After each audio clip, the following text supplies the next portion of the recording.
Christopher Yaks here. Well, as you guys can see behind me, we are actually starting to stack our boulders here. These are actually 3 to 4 foot boulders right there. We're at a depth of 3.5 feet. Got some pretty big ones here. I'm actually very surprised that that machine, that E35, is actually able to handle these. So yeah. Now, the biggest problem that we're actually having here isn't necessarily placing the boulders. It's the fact that the pond is an above average size. And what we're actually having to do is all this liner you see right there, we're actually having to fold it up to be able to excavate more of this out and then be able to set boulders on the wall. So what we're doing here, as you guys can see, is we got a huge piece of liner. We got a waterfall that's going all up here, and I wanted all of this to be a single piece. I didn't want to do any seaming, because trust me, seaming sucks. Don't want to do any seaming. So what we actually had to do is we had to take all this excess here, fold it up to excavate out this area, because obviously you can see I have no access from over here. And what we're doing is we're rolling all this up, excavating it out, getting it to grade, flattening it, tapping it down, all that kind of stuff, and then bringing our boulders in while unfolding it out a little bit. Like you can see, this area right here is ready to be stacked. We'll unroll this out a little bit so I can get the machine down into here, get it set, grab our boulders, which 2 of them are underneath the liner right there, and then we'll be able to set the area. And then we've got to set the other side and then keep it folded, excavate out a little bit more, unfold a little bit more, lay down our underlayment, set more boulders, and then keep going back and forth that way. Now, once we actually get to about right where this rock that's holding up this liner right here is, I'm pretty comfortable with sitting in that machine from up there and being able to drop boulders down into here. It's pretty safe. It's a nice flat area over there. Up here we've just got a huge incline. I didn't want to be on an incline dropping these size boulders in there, but from right there I'm a decent enough operator that I can go ahead and stack from down here and drop those in. Same thing over here. We just kind of need to get to here. Right here is actually where our interactive shelf is going to start separating from our straight drop. Skimmer box is going to go right about here, right at the end of this liner, or the end of this underlayment right here. And then what we're going to have is we're going to have about 1.5 feet worth of depth right here, so that way everybody coming down off the steps can kind of enter in. They're going to have a whole bunch of koi fish in here as well, so that way we'll have an interactive shelf for people to come down here, feed the fish, interact with the water feature. We got another waterfall coming in right there where my guys are as well, on top of the waterfall right there. So as you guys can see, we got pretty far, but you know, maneuvering a 50 by 50 piece of liner takes some time. It takes a lot of energy and a lot of strength to be able to do it that many times. And this is how far we got in one day with just 2 guys, because one of our guys actually called in sick yesterday. No fault to him. I mean, we are in COVID world, so I'd rather people stay home and get better than get here and get everybody sick. So that's how far we got yesterday, guys, and we're gonna get back at it. See ya.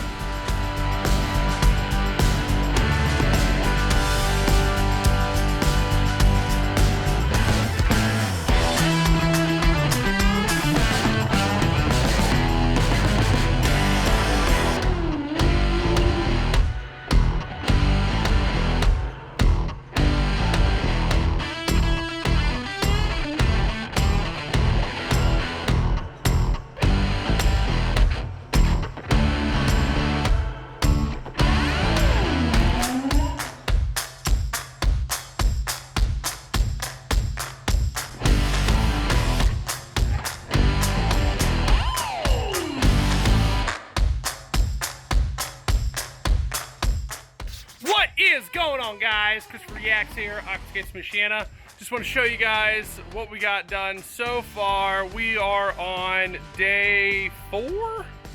Yeah, day 4. So this is, as you guys can see right here, we got clouds moving in. It's going to be raining the rest of the week. We really wanted to get the major boulders into the perimeter of the pond before all of this moved in. Unfortunately, we put a hole in the liner, so we're waiting to get that patched up. But wanted to show you guys what we've got done so far and show you our progress. So we got a lot of boulders set and stuff like that. Right around our edge there, we are above. You guys can see that orange line right there. That is actually water line. And we want to be about 6 inches above that. So that's kind of why we've got that boulder there. We've got these two boulders right there, at least 6 inches above our water line. And over here, we've got a major waterfall going in. That's kind of why all that liner is just kind of laid up there like that. It's going to protect all of that from the rain that's going to be coming in the next few days. But kind of show you guys, I'll explain what the aqua blocks are for later. We got our skimmer right here. I've got it clamped up, but yeah, our skimmer face is gonna be right there. We've got other boulders set up. We got an interactive shelf right there. So obviously, like I said, we've got our pavilion here, we got a pool here, and then there's actually pavers and an outdoor kitchen and stuff. An outdoor dining room going in right here, all that kind of stuff. So they're actually going to be able to have an interactive area where the kids are going to be able to get into the pond, feed the koi fish, kind of hang out, that kind of thing. We got 2 koi caves going in. I had some spare parts as far as an old cut up vault extension or snorkel extension. So I cut that in half, and we got a fish cave there, and we're gonna have a fish cave right there. So we're leaving this open because this is where our waterfall, our major waterfall, is going to be. So I just stacked to this point right here, so that way then next week we can start working on all of this right here to get our waterfall and everything set. So this area right here is actually going to be set up for our fountainscape. We also have a fountainscape going inside this pond. So we're going to have a large scalloped fountainscape from our friend Dave Austin at Waterpaw. You guys might remember we did a project with him last year. He actually designed that urn, and Aquascapes Aquascapes manufactures it. We've got a medium slate stacked urn going right there, and then we're going to have a medium or large, I can't remember, sphere going right there. So we're actually going to have a triple waterfall or a triple fountainscape water feature going in right in that area. We're going to church all this up here in the back.